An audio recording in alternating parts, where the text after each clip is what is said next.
आज का हमारा टॉपिक है इंसेंटिव्स।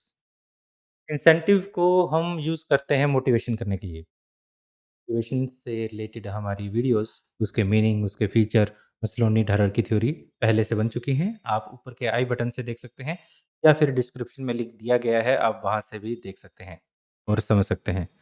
आज का टॉपिक जो इंसेंटिव है, इंसेंटिव कितने टाइप के होते हैं? इंसेंटिव हमारे पास 2 टाइप के होते हैं, जिसमें हमारे पास पहला है मॉनेटरी इंसेंटिव और दूसरा है नॉन मॉनेटरी इंसेंटिव।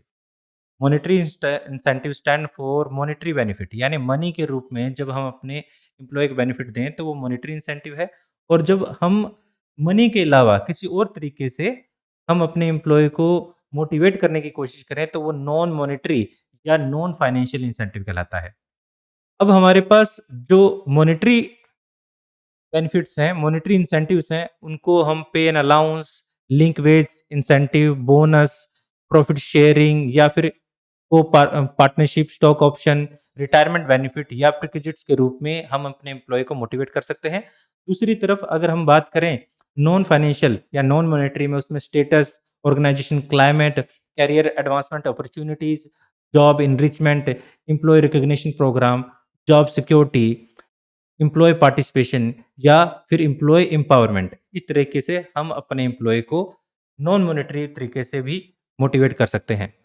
बात ये आती है कि ये इंसेंटिव क्या है? जब हम इंसेंटिव की बात करें तो एक एक पर्सन के अंदर एक पावर होती है जिसे हम कहते हैं मोटिवेशन। और अगर एक पर्सन मोटिवेटेड है तो वो अपने टारगेट को अचीव करना चाहता है किसी भी तरीके से, तो हमें उसे मोटिवेट करना है। और हम अपने एम्प्लॉय को 2 तरीके से मोटिवेट कर सकते हैं, फाइनेंशियल यानी पैसे से, और दूसरा नॉन फाइनेंशियल मीन्स बिना पैसे के भी। अब ऐसा नहीं है कि सिर्फ हम फाइनेंशियल मोटिवेशन देकर ही उसे मोटिवेट कर सकते हैं।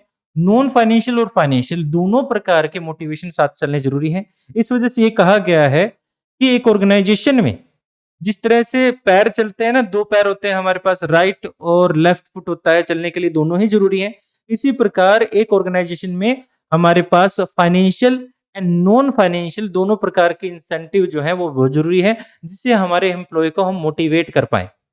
तो इस तरह से एक फाइनेंशियल इंसेंटिव और नॉन फाइनेंशियल इंसेंटिव दोनों प्रकार के इंसेंटिव ही एक साथ इस्तेमाल किए जाते हैं हमारे एम्प्लॉइज को मोटिवेट करने के लिए, जिससे वो और ज्यादा अच्छा वर्क करे। तो बात आती है हमारे पास मॉनेटरी इंसेंटिव क्या है? फाइनेंशियल इंसेंटिव है हमारा, मॉनेटरी इंसेंटिव यानी फाइनेंशियल इंसेंटिव, मॉनेटरी इंसेंटिव क्या है? आज की इस वीडियो में हम सिर्फ और सिर्फ मॉनेटरी इंसेंटिव के बारे में बात करेंगे, नॉन मॉनेटरी इंसेंटिव के बारे में बात नहीं करेंगे। तो फाइनेंशियल इंसेंटिव वो इंसेंटिव्स हैं जो इन टर्म ऑफ मनी होते हैं, जो मनी के टर्म में होते हैं। ऐसा नहीं है कि मनी के टर्म में तो हम सिर्फ मनी ही मनी देंगे, पैसे में ही देंगे। But in the term of money का मतलब ये है कि कहीं न कहीं उससे पैसा जुड़ा हुआ है। जैसे rent free accommodation, rent free house दे दें, उसे कार दे दें, उसको फैसिलिटी दे दें सर्वेंट की। तो यानी मनी और मनी वर्थ दोनों ही यहाँ पर आ जाती हैं। या तो पैसे में दें या पैसे की बराबर कुछ और दे दें, जिससे उसको पैसे में वैल्यूएट किया जा सके, इन टर्म ऑफ मनी जिसे वैल्यूएट किया जा सके। तो हम उसे क्या कहेंगे? मनी एंड फाइनेंशियल इंसेंटिव कहेंगे, मॉनेटरी एंड फाइनेंशियल इंसेंटिव कहेंगे। जैसे कि आप जानते हैं कि आपने मस्लो नीड हायरार्की थ्योरी पढ़ी है। मस्लो नीड हायरार्की थ्योरी में हमारे पास जो 2 बेसिक नीड थी, उसके अंदर पहली बेसिक नीड थी फिजियोलॉजिकल नीड और दूसरी थी हमारे पास सेफ्टी नीड। इन दोनों ही नीड को मिलाकर मैं उसे बेसिक नीड भी कह रहा था। तो ये बेसिक नीड जो है पैसे से पूरी की जा सकती है। इस तरह से जो फाइनेंशियल इंसेंटिव जो है वो हमें फिजियोलॉजिकल नीड और सेफ्टी नीड को पूरा करने के लिए मोटिवेट करती है। तो इस तरह से हमारे पास मॉनेटरी फाइनेंशियल इंसेंटिव में पहला इंसेंटिव है हमारे पास पे एंड अलाउंस। देखिए, पे का मतलब होता है यहाँ पर सैलरी और अलाउंस का मतलब होता है बेनिफिट इन कैश। तो पे में हमारे पास 2 प्रकार की पे होती है, एक होती है बेसिक पे और दूसरी होती है हमारे पास डियरनेस पे। डियरनेस पे, डियरनेस पे को हम अलाउंस भी कह देते हैं। और डीएनएस पे में क्या होता है कि जो एक पर्सन के साथ जो महंगाई बढ़ती है, डीएनएस पे को वैसे महंगाई भत्ता ही बोला जाता है। महंगाई बढ़ती है, महंगाई बढ़ने के साथ-साथ उसकी सैलरी का कुछ परसेंटेज बढ़ाया जाता है। तो इस तरह से अगर उसे बेसिक पे और डीएनएस पे अलाउंस अच्छे मिलते हैं और अलाउंस अच्छे मिलते हैं, अलाउंस जैसे कि मैंने बोला है बेनिफिट इन कैश है। मान लीजिए एक पर्सन को क्या चाहिए था? घर चाहिए था रहने के लिए और हमने उसे घर ना देकर उसको घर के लिए कुछ अलाउंस दे दिया, कुछ पैसा दे दिया। तो इस तरह से हमारे पास वो क्या कहलाएगा? ये भी उसे मोटिवेट करेगा।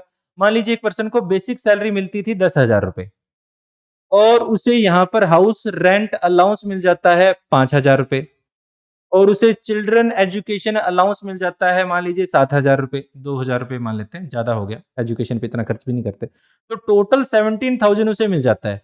कहाँ पर उसे सिर्फ़ और सिर्फ़ बेसिक पे मिल रहे थे और अलाउंस मिलने के साथ उसे यहाँ पर 17,000 मिल जाता है। तो अल्टीमेटली वो अलाउंसेस की वजह से और बेसिक पे जब उसे अच्छा मिलता है तो वो मोटिवेटेड रहता है। तो हम कह सकते हैं कि हमारे पास पे एंड अलाउंस जो होते हैं वो एक चीफ मॉनेटरी इंसेंटिव्स है हर एम्प्लॉय के लिए। बेसिक पे और डीएनएस अलाउंस अगर बढ़ते हैं तो वो मोटिवेटेड रहता है जिससे उसे एनुअल इंक्रीमेंट जो है और बेसिक पे में और अलाउंस में अच्छा मिलता है। तो आगे हम चलते हैं, हमारे पास सेकंड है link wage incentive. Link wage incentive के लिए बहुत सारी आपने थ्योरी पढ़ी होंगी। सबसे पहले तो आपके सिलेबस में टेलर थ्योरी है।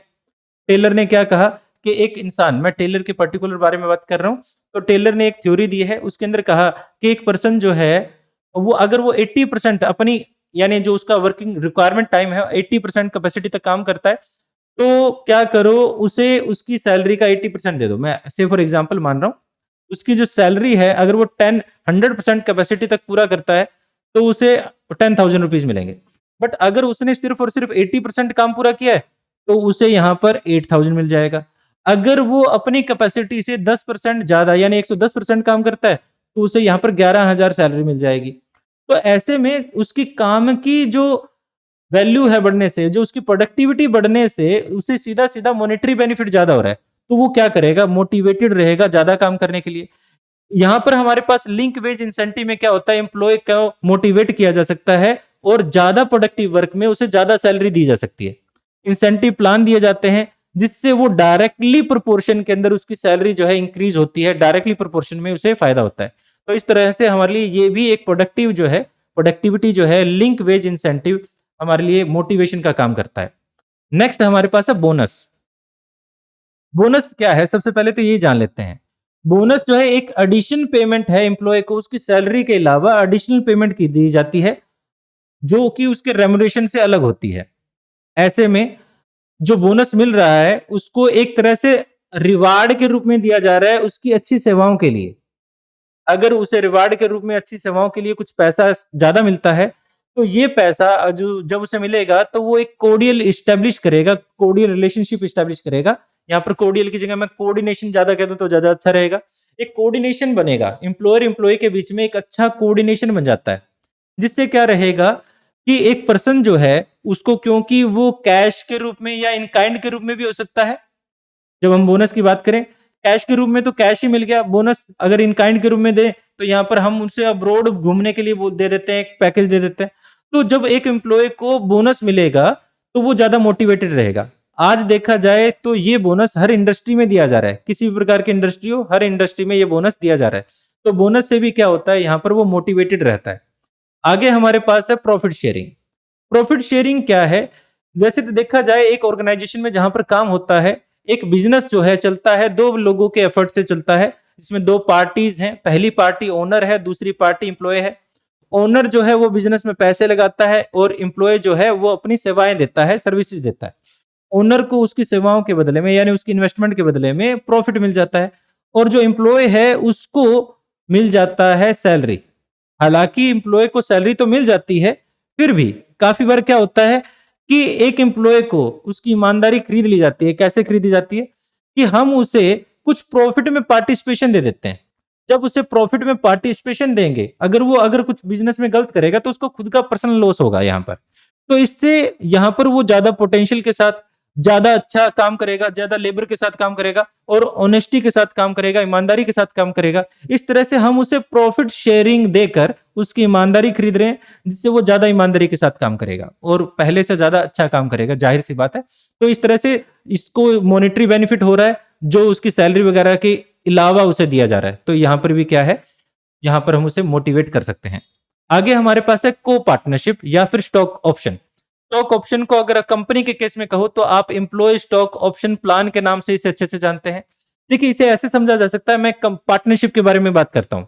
मान लीजिए आप एक दुकान चलाते थे और यहाँ पर आपके पास एक पर्सन था जो 20 साल से आपके पास काम कर रहा है, 20 ईयर से। वो बहुत ज्यादा एक्सपीरियंस्ड है। अगर वो बहुत ज्यादा एक्सपीरियंस्ड है तो वो जाहिर सी बात है सभी कस्टमर को जानता होगा।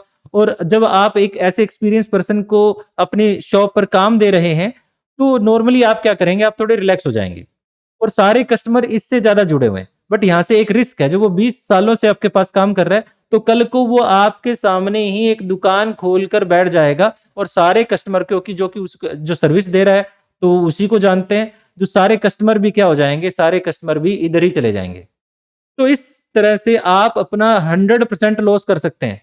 इससे बचने के लिए क्या करें, आप उसे कुछ हिस्सेदारी दे दें। यानी मान लीजिए 30% आपने प्रॉफिट शेयरिंग कर दिया उसके साथ, आपने उसको नौकर की बजाय मालिक बना लिया है।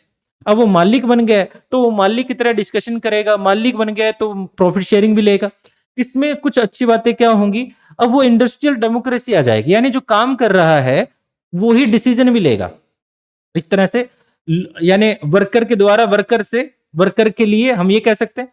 तो यहां पर इंडस्ट्रियल डेमोक्रेसी आएगी, जो काम कर रहा है उसे प्रॉफिट शेयरिंग मिल जाएगा। दूसरी बात यहां पर ये होगा कि वर्कर पार्टिसिपेशन पहले से बढ़ जाएगा। वर्कर पार्टिसिपेशन का मतलब ये है कि अब वो नौकर नहीं रहा है, अब वो मालिक बन चुका है। तो इस तरह से उसका पार्टिसिपेशन बढ़ गया है। तो इस वजह से भी यहां पर क्या होगा, ज्यादा अच्छा होगा। Under this plan employee provide करते हैं अपनी सर्विस, तो वो प्रोवाइड करते ही रहेंगे। अपने सर्विसेज के अलावा उनको इक्विटी शेयर कैपिटल दी जा रही है, यानी अगर वो पार्टनरशिप है तो पार्टनरशिप में हिस्सेदारी दी जा रही है। इससे क्या होगा, वो सैलरी के अलावा वो हो सकता है डिविडेंड रिसीव करें या फिर प्रॉफिट का एक पोर्शन ले, तो उनको सैलरी के अलावा कुछ एक्स्ट्रा मिल रहा है, जो उनकी रेगुलर सैलरी है उससे ज्यादा एक्स्ट्रा मिल रहा है, तो उसमें उनको और ज्यादा बेनिफिट होगा। इस तरह से हम क्या करते हैं, हमारे एम्प्लॉय को मोटिवेट कर सकते हैं, यहां पर हम स्टॉक ऑप्शन देके या फिर को पार्टनरशिप देके। इक्विटी शेयर जो दिए जाते हैं यहां पर इन कैश में भी, यानी कैश में भी दिया जा सकता है और इन ल्यू ऑफ एनी इंसेंटिव, यानी बोनस के रूप में हम दे सकते हैं। हो सकता है हम उसे कैश के रूप में बेनिफिट दे दें या फिर इक्विटी शेयर की बजाय बोनस के रूप में हम उसे शेयर दे दें, तो ये भी हो सकता है। इस तरह से एम्प्लॉय जो रहेगा वो मोटिवेटेड रहेगा, उसका जो मोराल है वो हाई हो जाएगा। आगे हमारे पास सिक्स्थ है रिटायरमेंट। अब रिटायरमेंट को पढ़ने से पहले थोड़ा सा आप ये जान लीजिए प्रोविडेंट फंड क्या होता है। प्रोविडेंट फंड और दूसरा हमारे पास ग्रेचुटी, ये क्या होता है। देखिए, प्रोविडेंट फंड एक गवर्नमेंट की स्कीम है। कोई भी ऐसा ऑर्गेनाइजेशन जिसके 20 से ज्यादा एम्प्लॉय हैं उनको इस स्कीम में कंपलसरी पार्टिसिपेशन करना पड़ता है। ऐसे में क्या होता है, ये एक तरह से एम्प्लॉयर यानी मालिक के लिए बोझ जरूर है, बट एम्प्लॉय को बहुत ज्यादा फायदा होता है इसमें। देखिए क्या है कि जैसे हमारा एम्प्लॉय है, जितनी भी उसकी सैलरी होगी उसका एक फिक्स परसेंटेज, से फॉर एग्जांपल 12% मालिक कट करेगा इसमें से, और वो गवर्नमेंट के एक फंड है जिसका नाम है प्रोविडेंट फंड, उसके अंदर ये 12% जो है उसका डाल देगा। मान लीजिए उसकी 10,000 सैलरी थी, 12% का मतलब यहाँ पर 1200 रुपीज वो उसके कट करेगा और यहाँ पर डाल देगा। ठीक है जी, कहाँ पर डाल देगा, गवर्नमेंट के एक पास फंड है जिसका नाम है प्रोविडेंट फंड, वहां पर डाल देगा। अब इससे होगा क्या, ये डालने के बाद इतना ही पैसा यानी 1200 रुपया मालिक खुद डालेगा। तो अल्टीमेटली इंप्लॉय ने तो सिर्फ 1200 लगाए, बट उसको फायदा कितना मिल गया, टोटल 2400 का। अब 2400 पे प्लस इंटरेस्ट, कुछ इंटरेस्ट मिलेगा, और इंटरेस्ट के साथ साथ इस पे टैक्स फ्री भी है। ये टैक्स फ्री है, इस पे कोई टैक्स नहीं लगता। जो इसका इंटरेस्ट है वो भी टैक्स फ्री है, जो अमाउंट है वो भी टैक्स फ्री है, जो जो एम्प्लॉय का कंट्रीब्यूशन है वो भी टैक्स फ्री है, और एम्प्लॉयर कंट्रीब्यूशन है वो भी टैक्स फ्री है। तो इस तरह से बहुत ज्यादा फायदा होता है हमारे एम्प्लॉय को, और ये कब मिलेगा, रिटायरमेंट के टाइम में मिलेगा। यहाँ पर देखिए प्रोविडेंट फंड क्या है, the fix percentage of amount of the deducted from the pay of every employer and deposit कर दिया जाता है एक एम्प्लॉयर फंड में, और उतना ही कंट्रीब्यूशन जो है वो एम्प्लॉयर भी करता है। और अकोमुलेटिव रूप में, यानी जब उसका रिटायरमेंट होता है, रिटायरमेंट के टाइम में उसे अकोमुलेटिवली इंटरेस्ट के साथ ये पैसा मिल जाता है। दूसरा हमारे पास है ग्रेचुटी। ग्रेचुटी एक टोकन की तरह दी जाती है। टोकन का मतलब यहाँ पर एक उसकी बेटर सर्विसेज के बदले में, एक एम्प्लॉय ने बहुत ज्यादा लंबे टाइम तक बेटर सर्विसेज रेंडर की है, तो एम्प्लॉयर जो है खुश होकर उसकी सेवाओं के बदले में, इतना टाइम जो उसने काम किया है उसकी सेवाओं के बदले में एक ग्रेचुटी, एक लमसम अमाउंट देता है। और कब दी जाती है, रिटायरमेंट के टाइम दी जाती है। तो इस तरह से ग्रेचुटी अगर एक एम्प्लॉयर को मिलेगी पेंशन, अगर एम्प्लॉय मिलेगी, आपने तो सुना होगा ओल्ड पेंशन स्कीम के पीछे सारे ही जो डिपार्टमेंट पीछे पड़े रहते हैं कि हमारी ओल्ड पेंशन स्कीम को बहाल किया जाए, तो ये भी एक तरह से उनके लिए क्या है, बेनिफिट है, मॉनेटरी बेनिफिट है। तो हम कह सकते हैं एवरी एम्प्लॉयर रिमेन कंसर्न जो रहता है अपने फ्यूचर से रहता है, अपनी सिक्योरिटी से रहता है। मस्लो नीड हायरार्की थ्योरी में हमारा सेकंड पोर्शन था ये। और वो रिटायरमेंट बेनिफिट के लिए चाहता है, तो रिटायरमेंट बेनिफिट में जो उसे प्रोविडेंट फंड मिलेगा या फिर ग्रेचुटी मिलेगी, तो उससे वो क्या रहेगा, मोटिवेटेड रहेगा। और लास्ट में हमारे पास है प्रिक्विजिट्स। प्रिक्विजिट्स क्या है, benefit in kind, benefits in kind. In kind का मतलब ये है कि पहले देखिए अलाउंसेस जो होते थे वो सैलरी इन कैश है, बेनिफिट इन कैश है, और जो प्रिक्विजिट्स हैं वो बेनिफिट इन काइंड है। अलाउंसेस के केस में हम क्या करते थे, हाउस रेंट अलाउंस देते थे। कहने का मतलब एक पर्सन को हमने रेंट लेने के लिए उसको पैसे दे दिए, से फॉर एग्जाम्पल हमने 10,000 रुपए दिए उसे और कहा कि आप घर एक देख लो। अब वो घर कितने में देखता है कितने में नहीं, ये मैटर नहीं है। हो सकता है उसका घर जो है वो 20,000 में उसे रेंट पे मिले, ये भी हो सकता है कि वो 7,000 में रेंट पे मिले और 3,000 सेव कर ले। बट अगर वो ज्यादा में मिलता है तो उसे लॉस हो रहा है। दूसरी तरफ यहां पर प्रिक्विजिट्स के केस में क्या होता है कि मालिक उसे घर ही दे देता है रेंट पर, रेंट के लिए उसे रेंट फ्री घर देता है, उसको रेंट देने की जरूरत नहीं है। ये रेंट कौन दे रहा है, एम्प्लॉयर दे रहा है।